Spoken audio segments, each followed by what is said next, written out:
Thank you for all the packages y'all been sending, and thanks for all y'all support.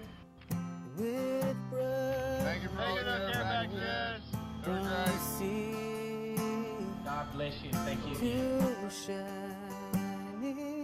Just want to say thank you from the bottom of my heart.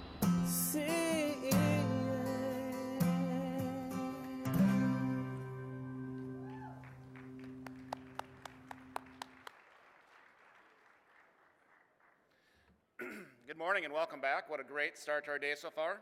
I'm Lane Huber from Bismarck State College, and I'm the secretary of CCME. So when you get emails or you're out to the website or to the Facebook page or the Twitter account, I get to help with that. So if you're not following us on Twitter or Facebook, please do so. We put a lot of good information out throughout the conference. On April 27, 2012, President Barack Obama signed the Executive Order 13607, establishing principles of excellence for educational institutions serving service members, veterans, spouses, and family members. We've asked Carolyn Baker, Chief Voluntary Education Programs at DOD and also a board member of CCME, to lead a panel to discuss this order. Joining Carolyn are Robert Worley II, Director of Education Services, Department of Veterans Affairs, and David Bergeron, Acting Assistant Secretary, Department of Education. Carolyn Baker has lived throughout the United States as well as Europe. After moving several times and attending 13 different schools, she graduated from the University of Hawaii. She earned her master's degree in guidance counseling from Troy State University, Alabama. Currently, she is working for the Office of the Deputy Undersecretary of Defense for Military, Community, and Family Policy.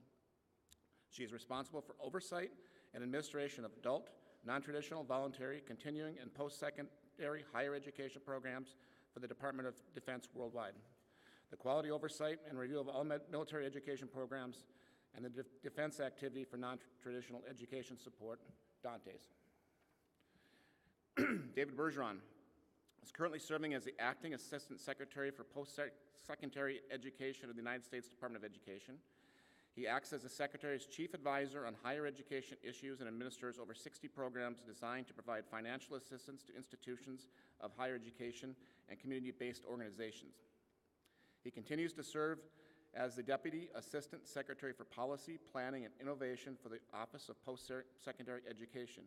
He is responsible for the program budget for federal post-secondary education programs administered by the OPE and federal student aid. He has led key policy groups working on the reauthorization of the Higher Education Act, researched market-based approaches and loan subsidies under the guaranteed loan programs, and approving program regulations. David received his BA in Political Science and Sociology from the University of Rhode Island. And Robert Worley II, Director of Education Service, Veterans Benefits Administration, was appointed Director of Education Service on March 29, 2012. In this capacity, Mr. Worley provides executive-level oversight in the Department of Policy, Planning, and Integration of Education programs administered by the Veterans Benefits Administration. Prior to this current assignment, he served as the Director of Programs, Deputy Chief of Staff for Strategic Plans and Programs, Headquarters, U.S. Air Force, Washington, D.C. In this capacity, Mr. Worley was responsible for developing, integrating, evaluating, and analyzing the Air Force Future Budget Program of $600 billion across the Future Years Defense Program. Mr. Worley has held numerous leadership positions, including intercontinental ballistic missile, satellite command and control, space surveillance, missile warning, and satellite launch operations. Please join me in welcoming our three panelists.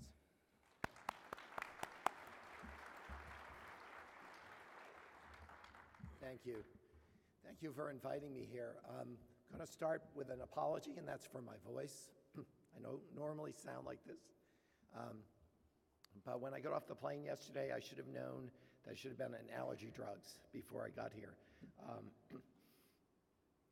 My worst allergy is to pineapple. Maybe it has something to do with all those Dole trucks out there. I really don't think that's the case, but whatever it is, I'm sorry about the voice. One thing I'm not sorry about is the work we've been doing to implement the President's executive order on the principles of excellence. I've worked over the course of my nearly 35-year career at the Department of Education on numerous interagency activities, and very few have been as rewarding has been the relationship that we have had with Department of Defense and the Veterans Administration. the cooperation, the collaboration with Rob and with Carolyn and with their teams and my team have been phenomenal.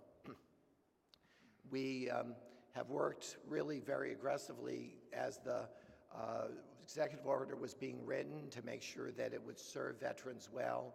And then through the implementation phase, we've been continuing in that great collaboration. In addition to the Veterans Administration and the Department of Defense, we've also had colleagues from the Consumer Financial Protection Bureau, particularly Holly Petraeus, as well as the colleagues from the Justice Department, a couple of whom I think were here yesterday and they may still be here in the room. This has been a really remarkable body of work that we've been engaged in and that Rob and Carolyn and I will talk to you about.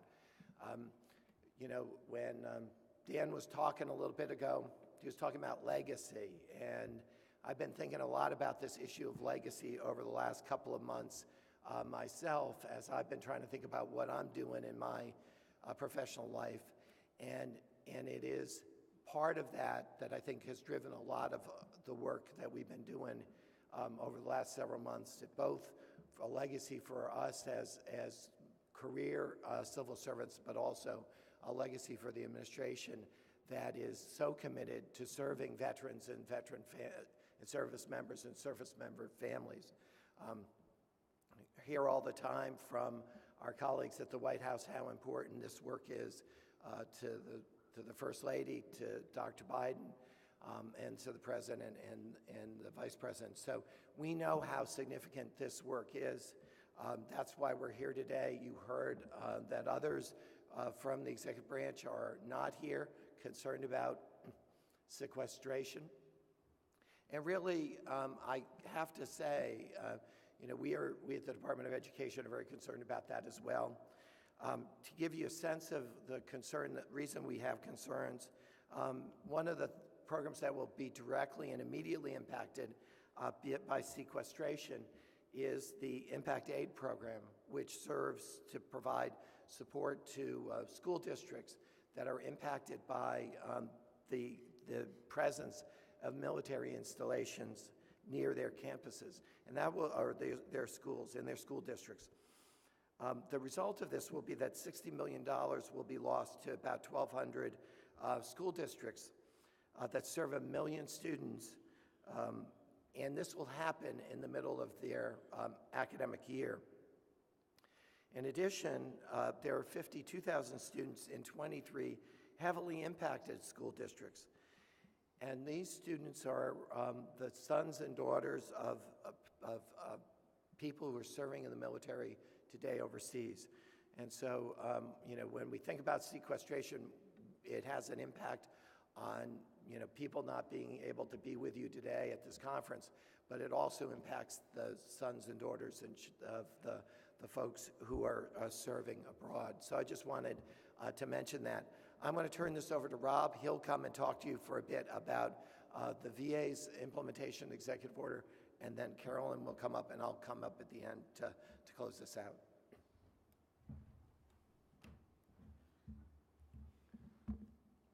Thank you, David, and good morning, everyone. It's great to be with you this morning. Okay, great. If we could go to the next slide.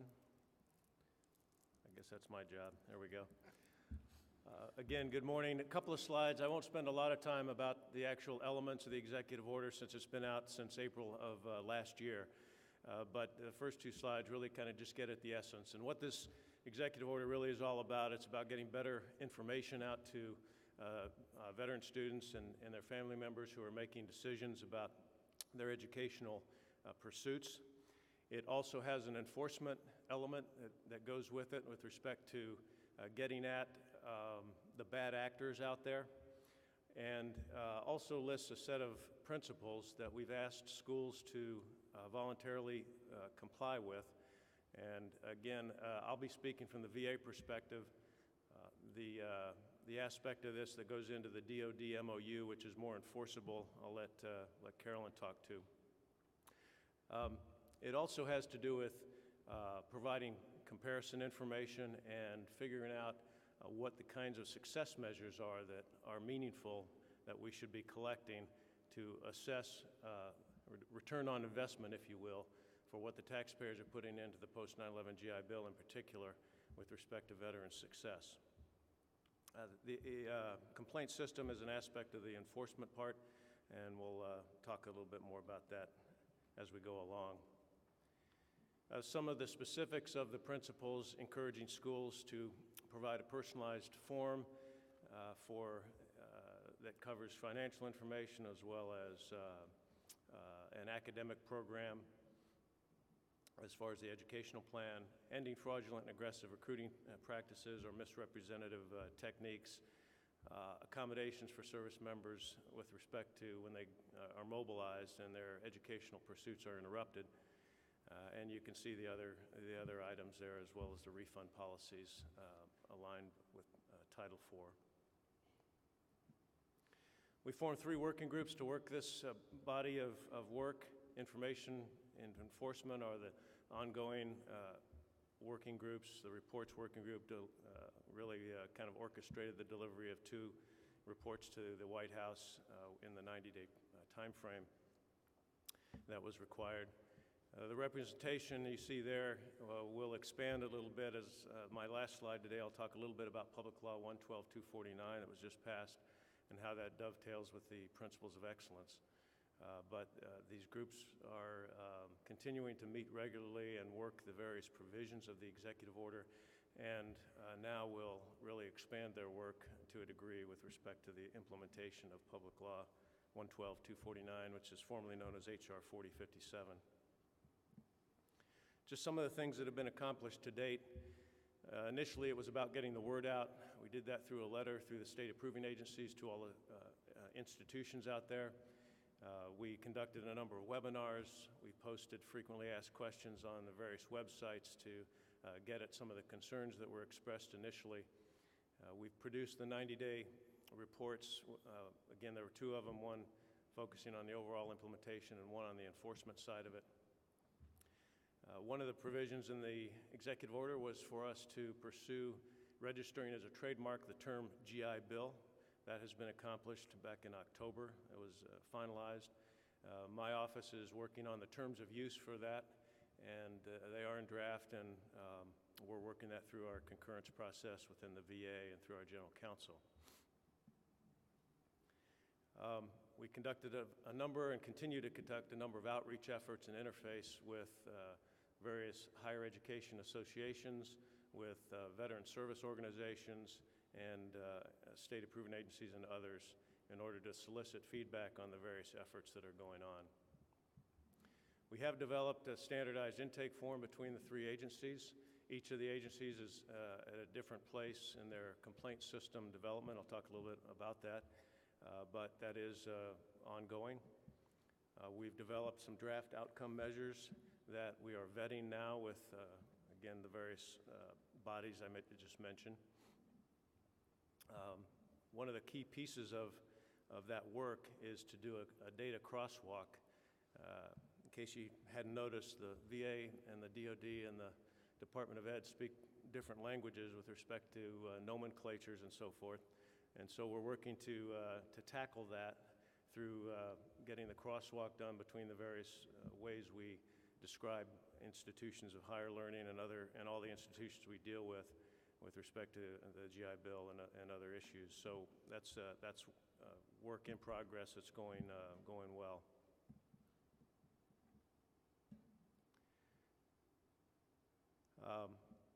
I'll let Mr. Bergeron talk about the college scorecard a little bit later. Hopefully that's in your remarks.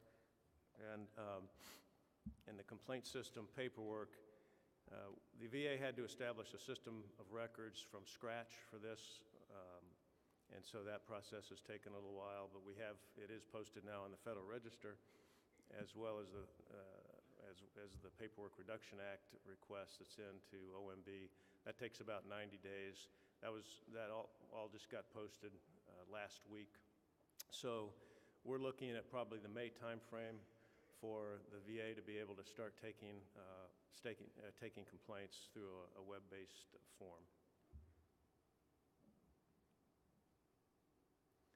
A little bit more on the kind of 4 work streams, I'll call them, as we've been working through these various issues with our working groups. As I mentioned, the complaint system, a lot of great progress has been made on this in all the agencies. The VA is looking at this kind of in an interim and a long-term approach from the perspective of the technology that's required to do this. Again, initially, in May, we should be ready to start taking forms or taking complaints. This will be a fairly manual process in the sense that the forwarding of those complaints and review and all that will be, there will be a lot of human in the loop on that. As we work toward greater technology later on, kind of phase 2, if you will, would be to have more automation for doing this aspect of the executive order. With respect to outcome measures, as I mentioned, we really looked at 3 purposes for these outcome measures. One, and perhaps most important to the Secretary of Veterans Affairs, is how do we measure success and do that in a meaningful way with a non-traditional cohort known as our student veterans and their families. In addition to that, we want to be able to help them choose a school or an educational program and understand the educational programs and what we should know about them. The comparison tool, we're charged with coming up with the streamlined tools, if you will, for helping folks look at the various important parameters, if you will, on making a decision, things that matter to veterans, and so that's the comparison tool.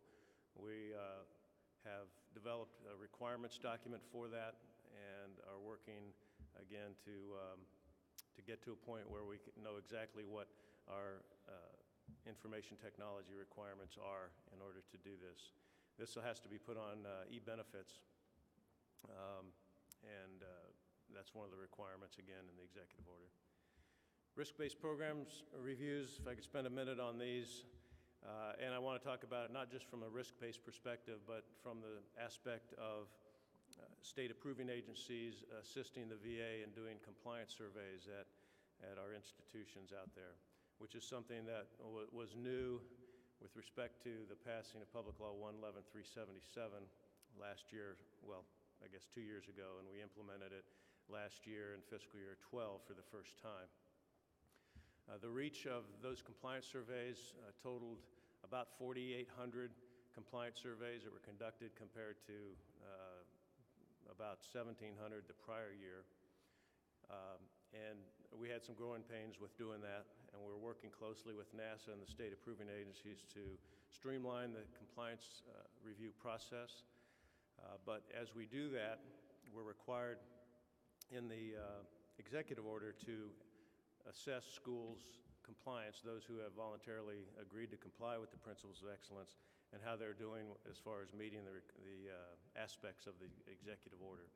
So we are in discussions as we prepare for the next year's compliance guidance and determining what kinds of questions need to be asked, checklists, how will the compliance survey process be enhanced to look at the principles of excellence at a particular institution during that compliance review process.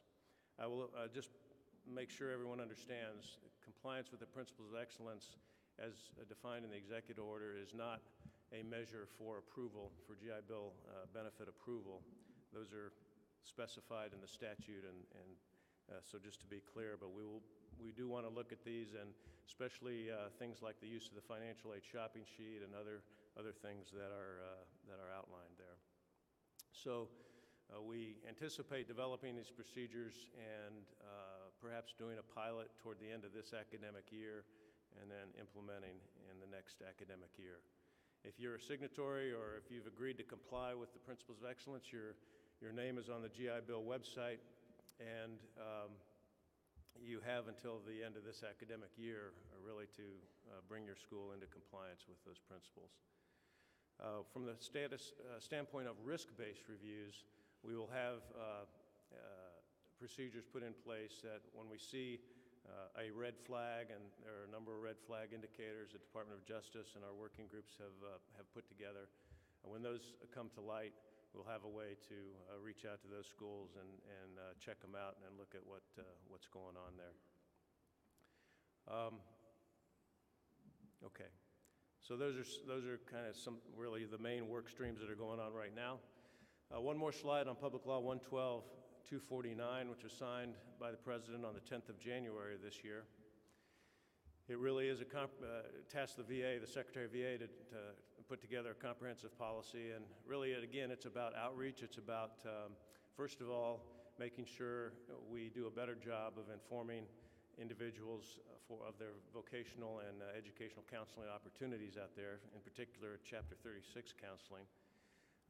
It's about centralized tracking and publishing of feedback, and this really kind of dovetails into the complaint system and the executive order, but feedback is really a broader term. So we're discussing feedback from both a positive and a negative perspective, and what does it mean to develop criteria by which that feedback will be made public, which is also part of this law. The comparison elements that I talked about from the executive order, the comparison tool, there are very specific elements required in this law that will go into that. So it really enhances what we were already working on with respect to the executive order and the comparison tool. It talks about transition assistance program, the mandatory TAP program, and making sure that information is accessible. And it also talks about not approving programs or schools that use certain types of incentive or enrollment incentives. The implementation, again, it's a description of or it's a policy actually, and any regulations and procedures that go along with that to implement the law. It also requires 2 market surveys to be done. As you can see there, one having to do with academic readiness and one having to do with providers of post-secondary education and training. The ability to go in there and specify certain criteria and have the institutions pop up for a look. We've established some working groups as well, an IPT, if you will, a series of IPTs really, again, that are integrated with the Principles of Excellence working groups, because these, we want to capitalize on the work that's already been done, and we want to then take it to this next level to implement this law. Okay, that concludes my section of the talk. Hopefully we can take questions a little bit later, but I'll turn it over to Carolyn now. Thank you.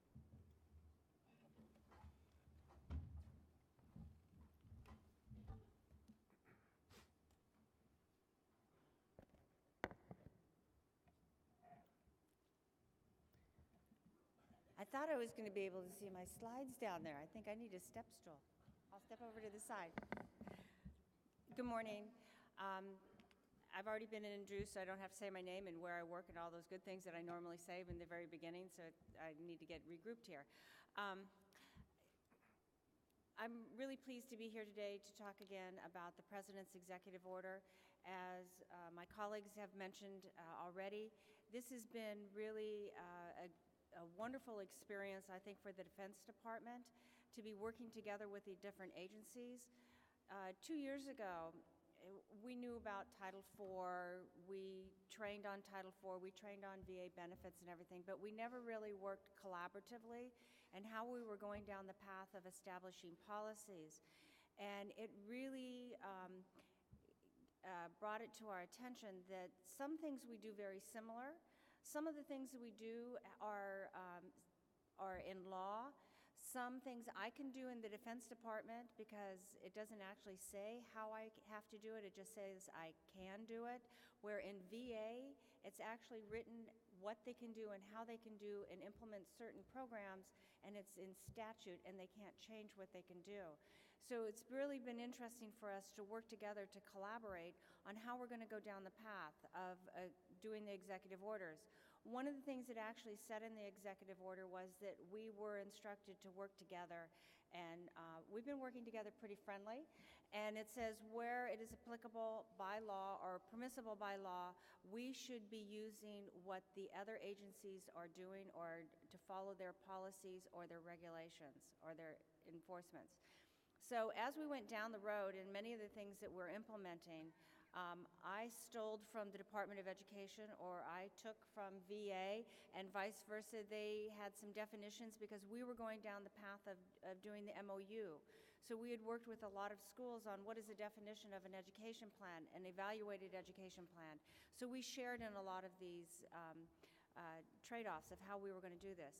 The other thing that it was also in the executive order, it actually stated that, I don't like to use the word enforcement, but the way we were supposed to actually implement the policies or what they wanted us to do was that we were supposed to be using the DoD MOU as the vehicle to be working with schools to articulate our expectations of how they're supposed to be working with military members and our veterans.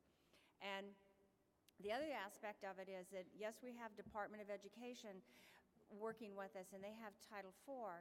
We always talk about the life cycle of the military member, and as they travel through their venture with learning and lifelong learning and obtaining their goals of actually graduating and getting a job, what we found out was that we are a thread. There might be an individual who used Title IV money, and then they decided to go into the military, and now they're using tuition assistance money, and now they're going to be getting out and they're going to be using VA money.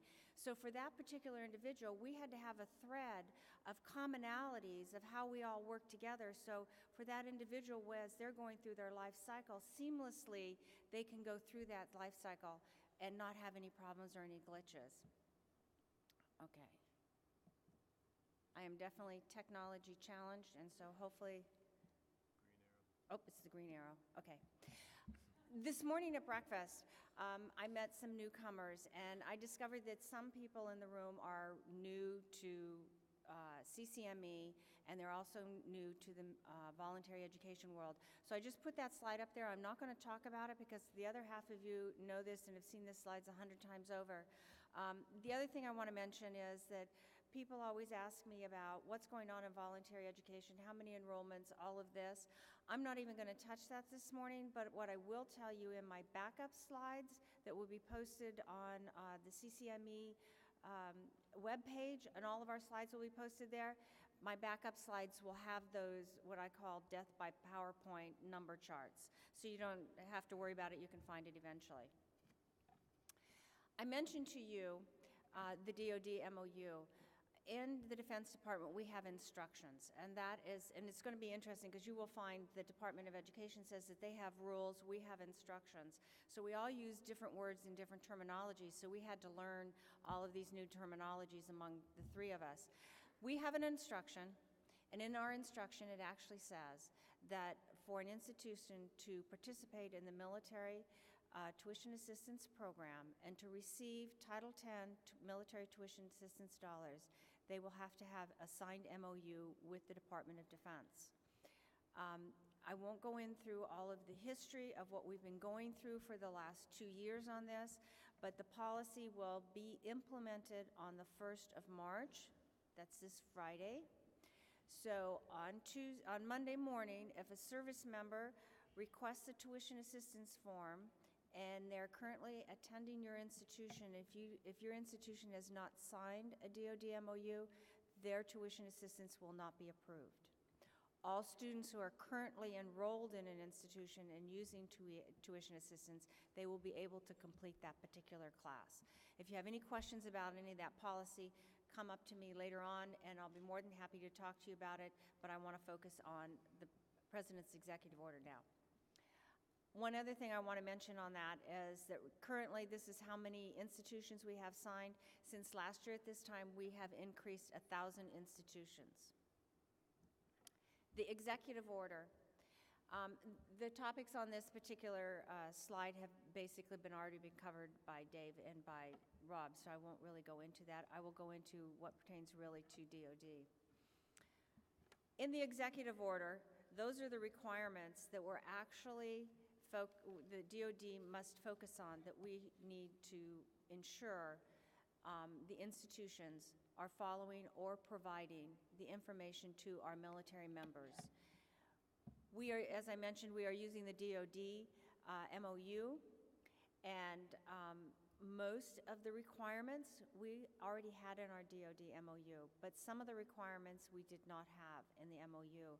And they were in a refund policy. We had a refund policy that said you only had to have a refund policy up to the first day of class, and then after that you followed the institutional policy. But that's not a strong enough one. The president wanted a stronger one. Some of the issues around accreditation and program accreditation and course accreditation, we need to have stronger emphasis on that. Readmission requirements. Department of Education has readmission requirements for military members. We didn't have it actually in our MOU. We thought all institutions were following that readmissions requirements that the Department of Education had because it's in law. We found out that the institutions weren't aware of it. So we have to now include that into our DoD MOU. The other thing is the compliance of the executive order working with military tuition assistance programs. Our compliances, we have a third-party review. There was a presentation yesterday on that, and institutions, when they participate or have a signed MOU, they agree to participate in our third-party review. The third-party review actually looks at all of the requirements in the executive order and also that are in our DoD MOU to ensure that the institution is following all of the requirements. So that is very heavily looked at. And, okay, well, and I'll go on. So I'll talk about it. Okay, this is the readmissions. And like I mentioned to you in the, let me go back. Sorry, I can go back. Down in the far left-hand corner, it says MOU change number 3. We had one MOU. Institutions requested us to clarify verbiage and rewrite a couple of the elements in the MOU, so we did that. So currently we have what we call MOU version number 2. All of the requirements of the executive order that we don't have in version number 2 will be incorporated in version number 3, and we're working on that right now. The third version of the MOU will be out on the OMB, and it will be out for review. So at that particular Federal Register. So when it's out there, we will market it, and I hesitate because when we tell everybody it's out there, I know that everyone in here is going to probably write me a comment on how they would like that MOU changed. So that's why I kind of like, that's a lot of people. But anyway, it'll be out on the Federal Register. It'll be out there for public comment. We have to look at all the comments, and we have to answer all the comments that are actually out there. So you will see all the changes that I'm mentioning here in that third version. Readmissions requirement, like I mentioned to you, we are going to be using the readmissions requirement that is actually Department of Education, and that will be the exact law. Several people came up to me and said, have already come up to me and said, oh my goodness, you know, with Title IV, there's a lot of refund. And, oh, excuse me, I'm on readmissions, sorry. Okay, readmissions, and we will be using this law as the readmission requirement. Basically, when a service member leaves your institution because it's mission related, or they're deployed, or they have to withdraw for some reason, they should be readmitted at the same place that they left. In other words, they shouldn't have to go back and start over with. They shouldn't have to retake classes they just recently took. They should be able to start off exactly where they left off. And just for some of the new people in the room, it takes our service member an average of 6 to 8 years to accomplish an associate's degree and at least 8 years to accomplish a bachelor's degree. So if they're not readmitted at the same place they left, I've heard a lot of horror stories where it's taken an individual 15 to 20 years to get a bachelor's degree.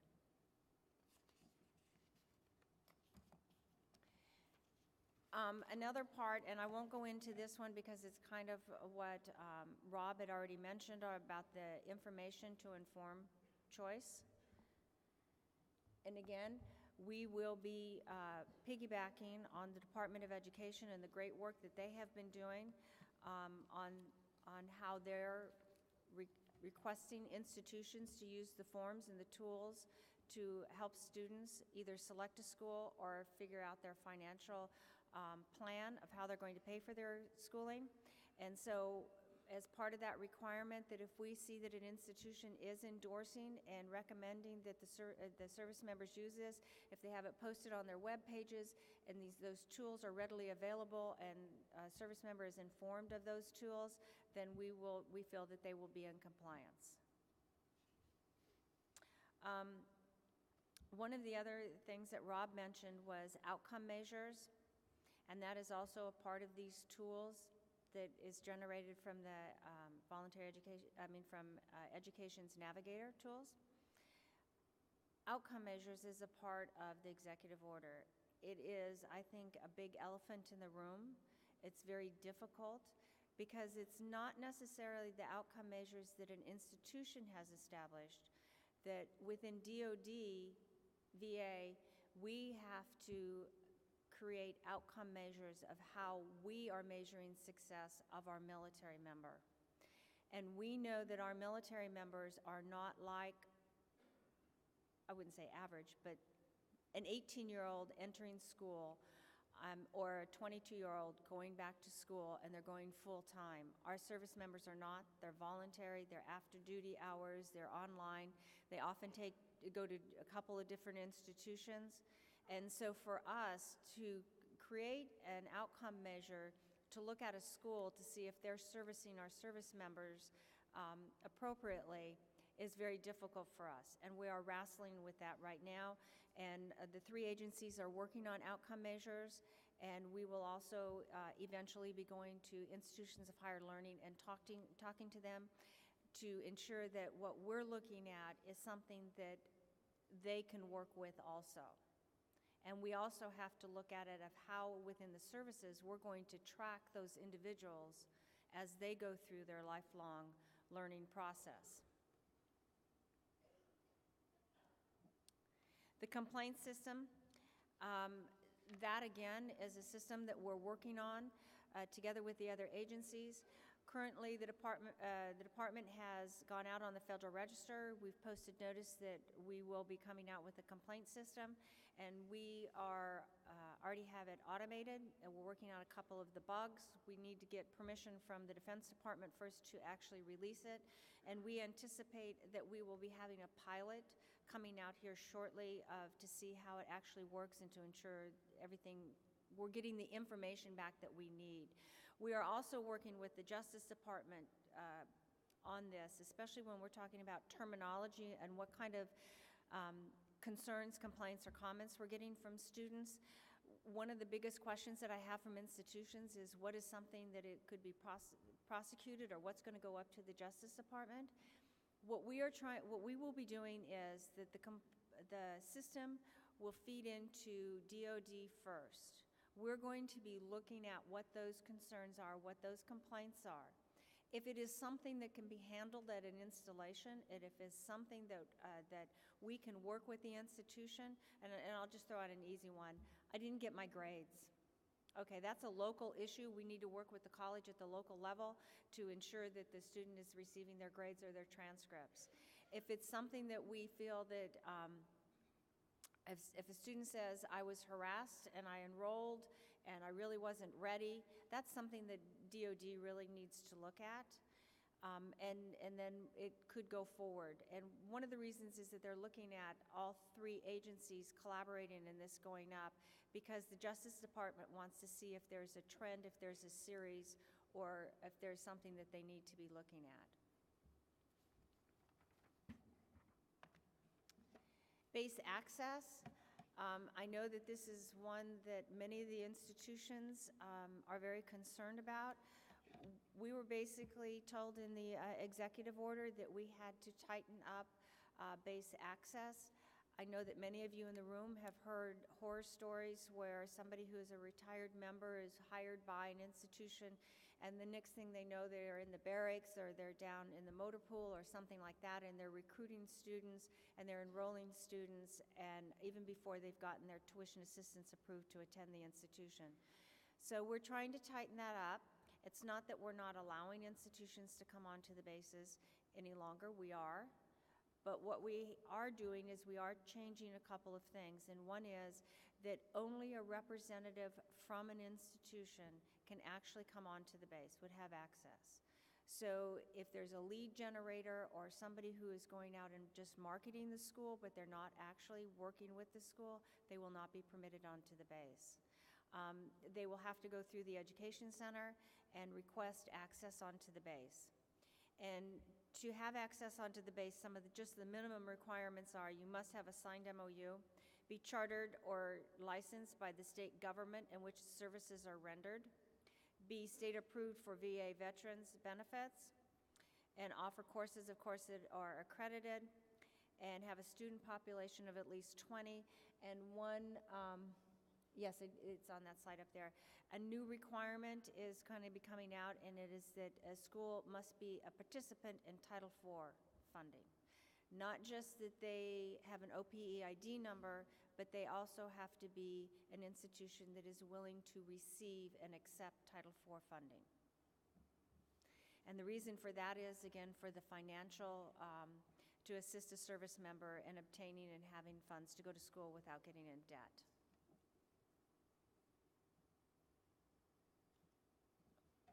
And I'm at the end of my presentation, and I'll turn it back over to Dave. Thank you. Thank you, Carolyn. So what I'm going to talk to you a bit about now is some of the consumer choice tools we've been building at the Department of Education. Because part of the executive order really has been about making sure that service members have good information to make informed choices about where to enroll. As I said, part of the executive order was for the department to provide information to students and families that is helpful to them in making informed choices. And we've launched 2 new tools in the last couple of months to help in that process. When we think about the choice tools, what's really important is to make sure that they have the kinds of information that they need that's personalized and standardized for them and tells them how much it's going to cost to attend a program, to find out information about the kinds of financial support they can receive from the federal government and from the institution, and then information about outcomes of the students. We also wanted to make sure that students had, and particularly veterans and service members, had information about the financial aid that is available from the federal government, and to ensure that they look at those options before they think about taking on private or other alternative financing plans. Well, we know that all too often we see students and veterans who've taken on private student loans instead of taking on federal loans, and have gotten into difficulty with those. Those loans don't have the same kinds of repayment options, including pay-as-you-earn repayment options. So they are more likely to have difficulty in repaying those student loans. And despite the fact that they don't have those repayment benefits available to the veterans or the service members, they still cannot be discharged in bankruptcy, which is why we get very concerned about private student loans. So, as I said, we've been building student choice tools. For many years, the department has had a College Navigator website. It's been linked to from the Department of Veterans Affairs e-benefits portal for some period of time. And what frequently we heard when we went out and talked to people about the College Navigator website was that it was just too much information. It's kind of information overload.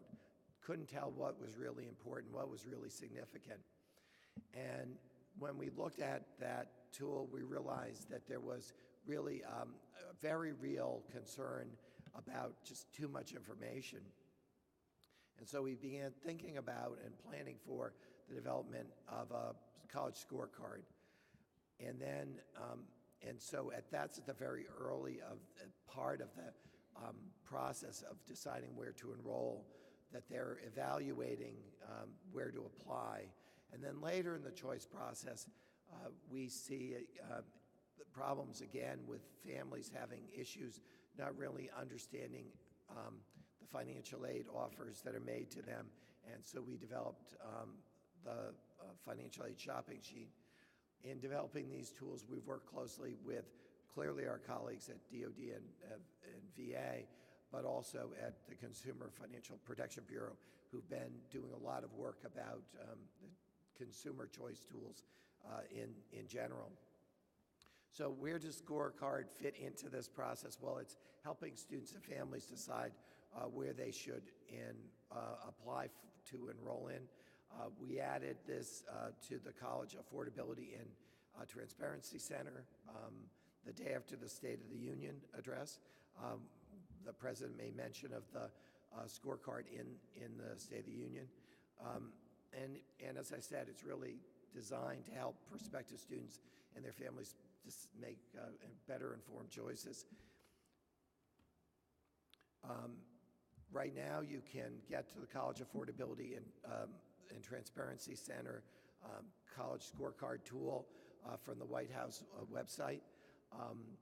We developed an interface, a tool for where you can put in information about a particular institution and get information back as part of the scorecard, or as you can see in the bottom of the screen, use blocks to navigate through the choice process, to look at particular majors, to look at particular locations, and those kind of things. And then they get a result back that provides information about the net price of attending the institution on average, the graduation rate for the institution, the loan cohort default rate, and the median borrowing level for students who've attended that particular institution. Those four data elements are, in some sense, not really new. We have information about median debt or average debt for new students on College Navigator. We have information about cohort default rates, but this allows families and students to look and see really very quickly at a glance how one institution compares to another, and to see particularly the average amount that someone leaving an institution would have to repay on a monthly basis. The bottom, it talks about employment outcomes, and it makes the point that we really don't have national data today on employment outcomes at an institutional level. And it makes a commitment in there for us to begin to work to get average earnings for people who leave institutions of higher education. We're going to do that by taking information about the students who are leaving an institution with student loan debt. They form the basis of our calculation of a cohort default rate, and we're going to send that information about those individuals to the Social Security Administration. And we're going to get back from the Social Security Administration the median debt, median earnings for the students in that group of that's sent to them from the department who have borrowed on their student loans. This new data exchange, this new data process is something that's currently under development, but something we're committed to doing. So as I said, the shopping sheets at the beginning of the choice process, the scorecards at the beginning of the choice process, shopping sheet is at the end. It's really helping students and families make informed choices at the end of the choice process. and it's really a key element of an institution's compliance with the executive order. Some of the data elements that are carried over to the shopping sheet are derived from the scorecard. Graduation rate, cohort default rate, and median borrowing are all data elements that are common to the scorecard in the shopping sheet. But unlike the shopping scorecard, shopping sheet is providing information on the actual net price for a particular student. So we don't include the average net price nor the link to the net price calculator, because this is really the institution's financial aid offer. There is a annotated version of this shopping sheet that is available on the department's website. It's annotated in the sense that it kind of gives some better commentary about what the various data elements are and how that can be used by institutions. We have released the data file that is necessary to generate the information on the right-hand side of the page at an institutional level, and then have provided an HTML code to generate the entire shopping sheet.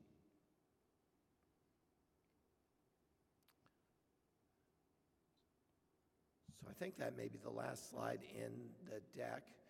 We have about 5 minutes, so we have time for 1 or 2 questions. If folks have questions, I think Mike has a microphone, and he will bring it to you. There's one right here in the middle, too. Okay, go ahead. I'm curious if the Veterans Administration can tell us how much of GI Bill contingent liability benefits are written off on an annual basis. For example, what was the write-off of unused GI Bill benefits in 2011 or 2012? Is the question clear? No, I don't understand what you Well, mean by write-off. a Unused. serviceman or woman has a period of time in which to use the benefits, after which, if they're unused, they're written off. But up until that point in time, they're carried as a contingent liability on the books of the federal government. So at what point is it written off, and where is it in the federal budget that we can find out what that number is? I don't have those numbers. As you know, most of the legacy benefits, veterans have 10 years to use them. Post 9/11, they have 15 years to use those benefits. So, but as far as where to find that out, we can take that back. I don't know where to find that out. Hi, I'm first have a statement and then a question. The statement is I'm very interested in getting the California Interagency Council on Veterans involved in your process. We're doing very, very similar things, and it would be great to make that connection and collaborate at a state level with you and your partners. My question is, the scorecard process, will it eventually have a way for them to put in their military specialty so that it will show them what units will be transferable and what schools might be able to give them more credit for their units? Not in the near term. There's lots of development work that we have planned in the near term. I've talked about the earnings outcomes as a particular part of the that where we have already identified work we know we need to do. Ultimately, we'd like to drill down to more program level information, and at that point we can certainly consider how we might be able to build out within this architecture towards that goal. We're working on that in California right now. I'm glad you are. Thank you.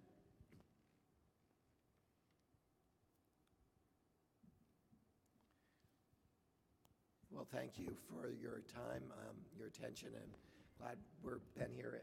We'll be around if people have questions. Thank you.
Let me have your attention, please.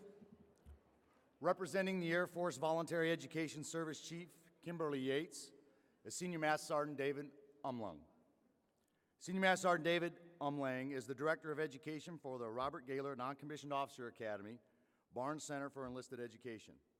He advises the Commandant on academic affairs as it relates to the instructor cadre and students of the Academy. Sergeant Umlang entered the Air Force in 1989. His background is in cyber systems operations, where he supported multiple levels of network and server management at communications assignments in Alaska, Oklahoma, Texas, Virginia, Belgium, Korea, and Turkey. He has deployed to Bosnia and Herzegovina in support of Operation Joint Guard and Kuwait in support of Operation Enduring and Iraqi Freedom. David also served and serves as the Armed Services Liaison to the CCME Board this past year. Please join me in welcoming a fellow airman and Chief Master Sergeant Select, David Umlang. Good job, man.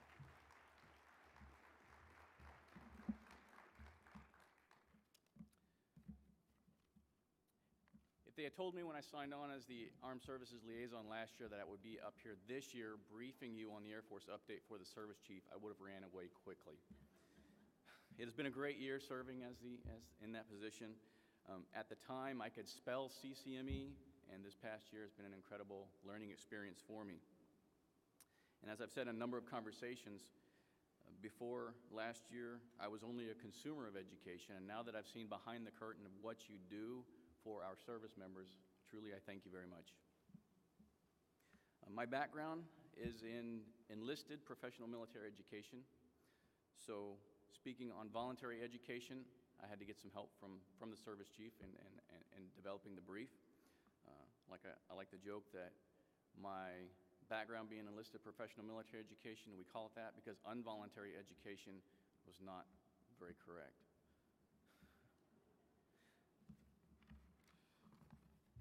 So on behalf of Kimberly Yates, the Arms and the Air Force Learning Division, I would like to congratulate CCME on 40 years of service to our service members.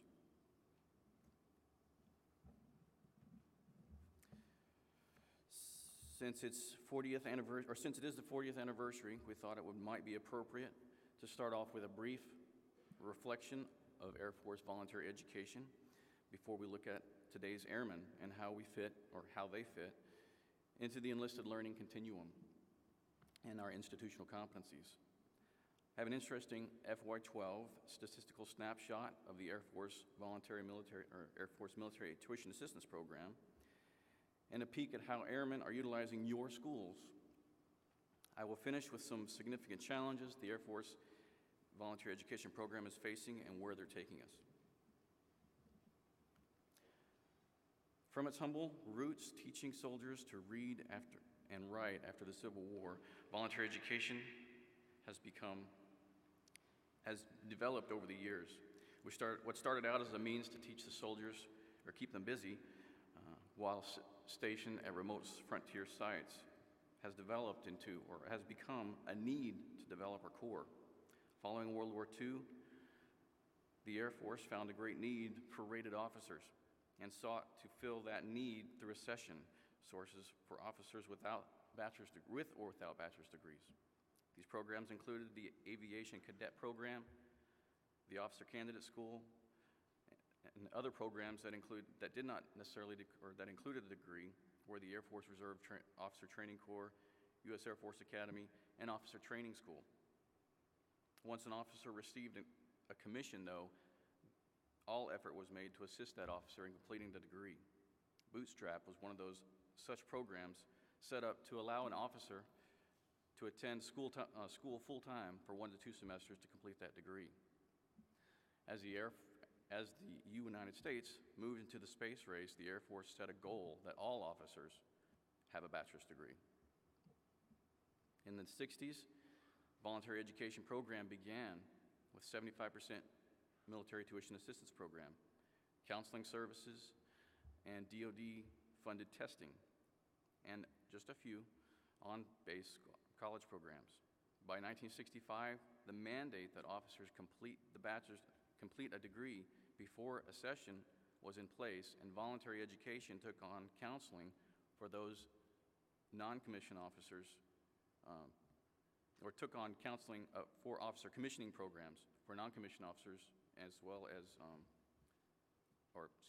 as the bootstrap program was expanded to include the enlisted personnel aspiring to become officers and interested in commissioning opportunities.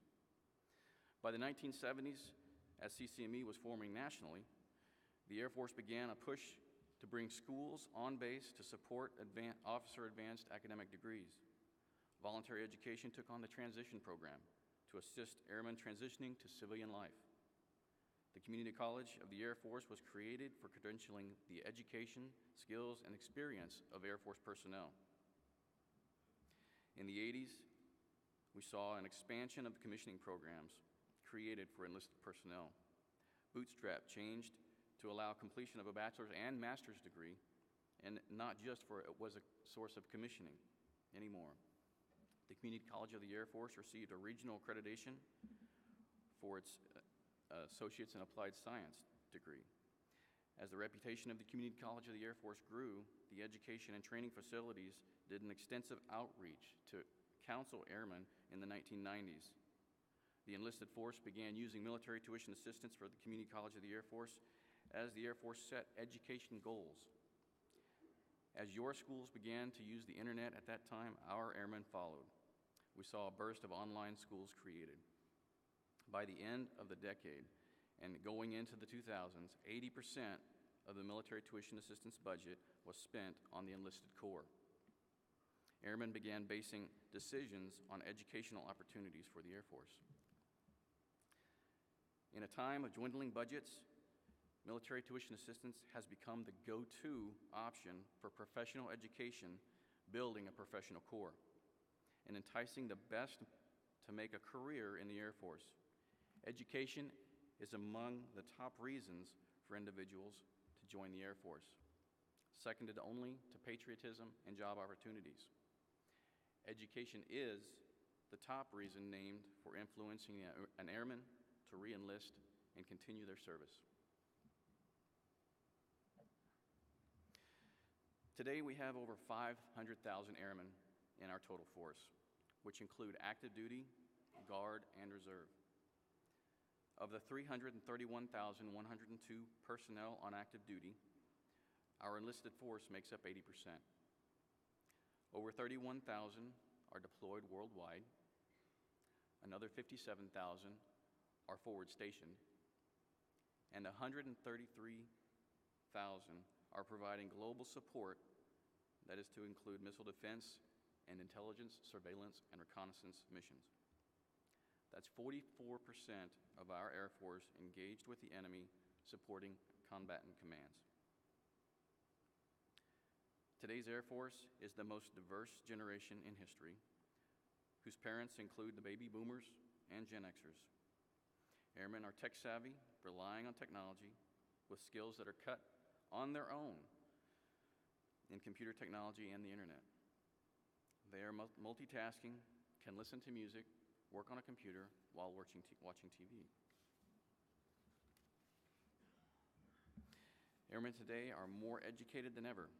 Training and educating them is a challenge, and the Air Force looks to voluntary education to augment their development.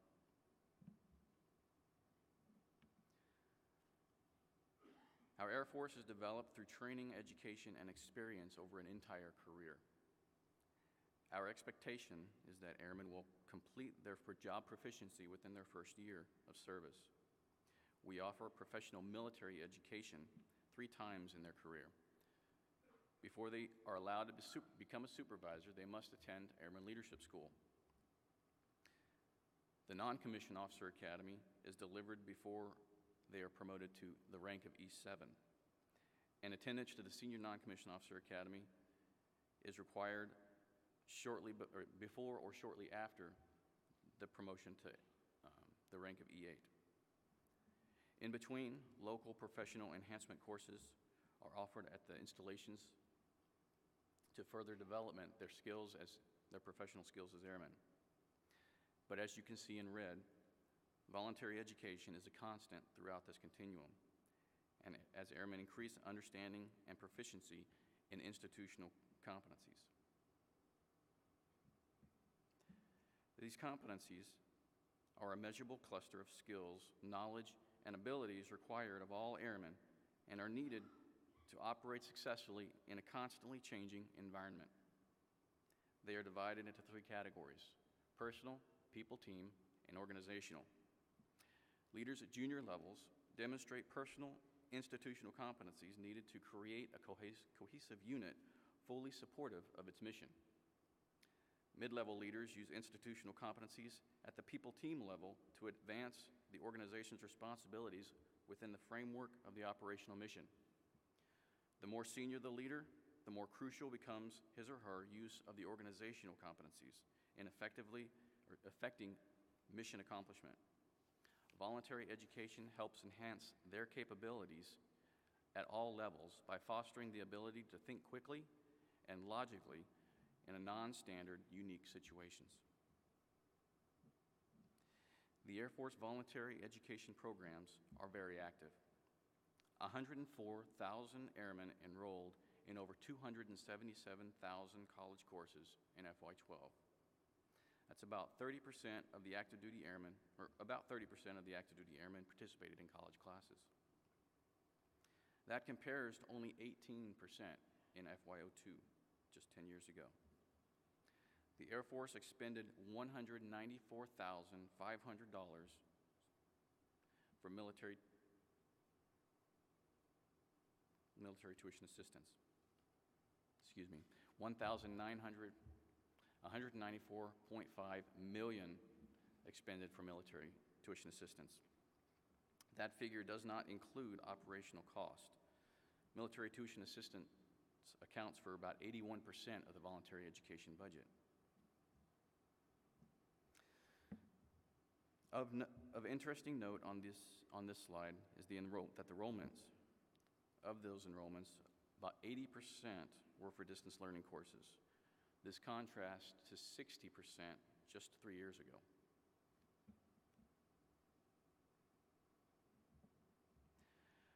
Today we are faced with several concerns. The rising cost of tuition forces us to look at the sustainability of military tuition assistance program. There is continued pressure from Congress to reduce defense spending as physical limits of the budgets increase. The Office of Secretary of Defense and the services are collaborating to maintain the ability to continue support of the educational needs of our service members. The Air Force has moved to initiate more efficient processes across all functional communities. Centralization of military tuition assistance financing transactions was a response to the Resource Management Decision 703 and these cuts, and produced several needed efficiencies. Some of the notable efficiencies is the recent approval to go to a single-use or payment plus card, which eliminates the need for receipts and allows the interface between the Air Force Automated Education Management System and the U.S. Bank. We leverage a case management system to reach out to the base level finance offices for student reimbursements. We are working with the Secretary of the Air Force Financial Management and the Defense Finance and Accounting Services to obtain digital signatures on the DD Form 139. We've also instituted online annual military tuition assistance training. Academic partners now have a single point of contact for issues related to military tuition assistance transactional work, which further increases the standardization. As we consolidate the processes, we discovered that that volume drives understanding of the impact of policies and procedures on daily work. By consolidating, we were able to see the blatant need for efficiency. If you can imagine, 82 education offices, we found 82 different ways of interfacing with the local financing offices. Consolidation enabled identification of redundancy and streamlining of business practices. Changes to the processes can now be made faster with less coordination. A significant improvement that was made when we were able to take a multi-million-dollar invoice payment invoice payment process that was taking, we changed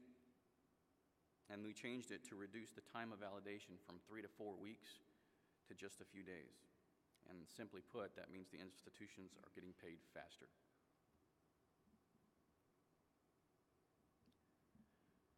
Our airmen are all over the world, and wherever they are, you are there to provide for their educational needs. Like I said, I was new to the program, to the voluntary education program, and over the year it has been a learning experience for me. And now that I know what you all do, I really do appreciate what you all do for the Air Force and for our service members. So thank you for your supporting your airmen.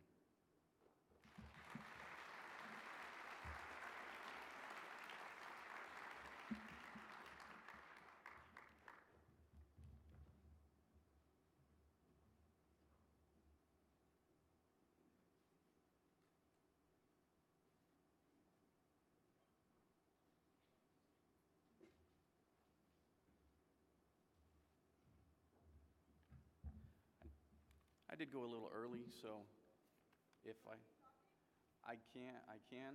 I will take questions, and if I can answer them, I'll try. If not, I will certainly take them back to Ms. Yates and see if I can't get an answer this evening or definitely by tomorrow.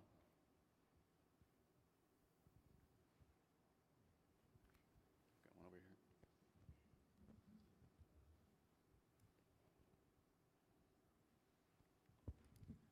Good morning.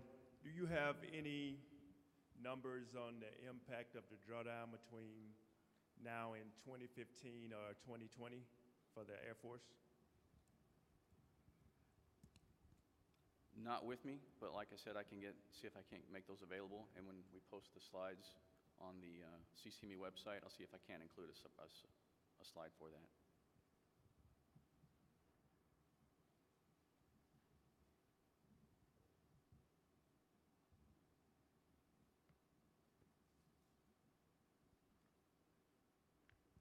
Good morning. You had mentioned some online annual military TA training. Is there any way to get a copy of that out to the school certifying officials? There seems to be a lot of questions on how the process actually works. I'll take that back.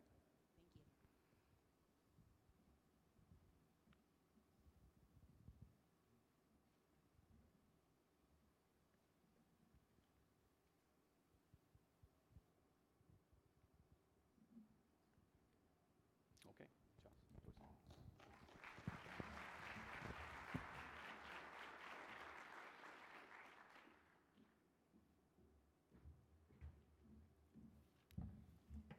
He really didn't want to do that. He really stepped up the plate to be here to address all of you on behalf of the Air Force. He's been an amazing board member this year. As you could tell, he's very efficient. Those questions, you could have asked him 100 questions and you would have gotten a response. There would be 100 postings of answers at CCME or however best communicated to you. So David, thank you so much. Lunch is outside. A few people straggled out there to start getting food ahead of time. But if I see anybody leave now, the spotlight shall be on you. I just wanted to go back to the executive order. Having the representatives here to speak to all of you about that order seems so simple yet complicated, and it's a list of things that we're all expected to do, but what goes behind that coordination is tremendous. And I apologize to those of you who've heard this a zillion times, but I will say it. I was invited to a White House summit. It was a community college White House summit. It was the first one the White House held in 2010. And I had the pleasure of being on the veteran and military breakout group.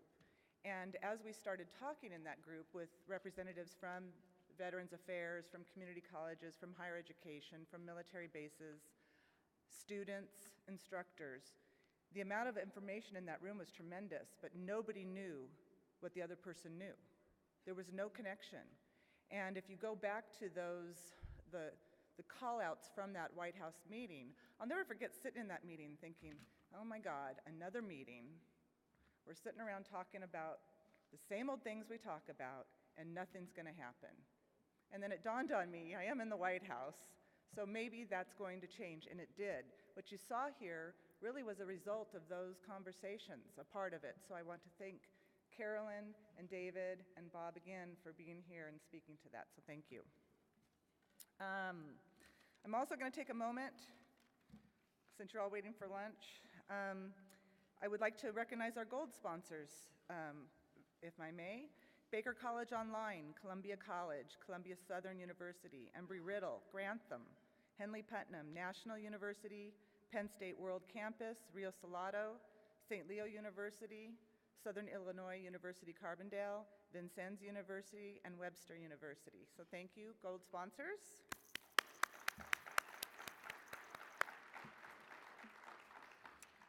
We also had a Warrior Foundation golf tournament yesterday, and actually, I'll save that thanks for when we present the check to the Warrior Foundation before lunch. So let me just make sure there's nothing else on my need to tell you list.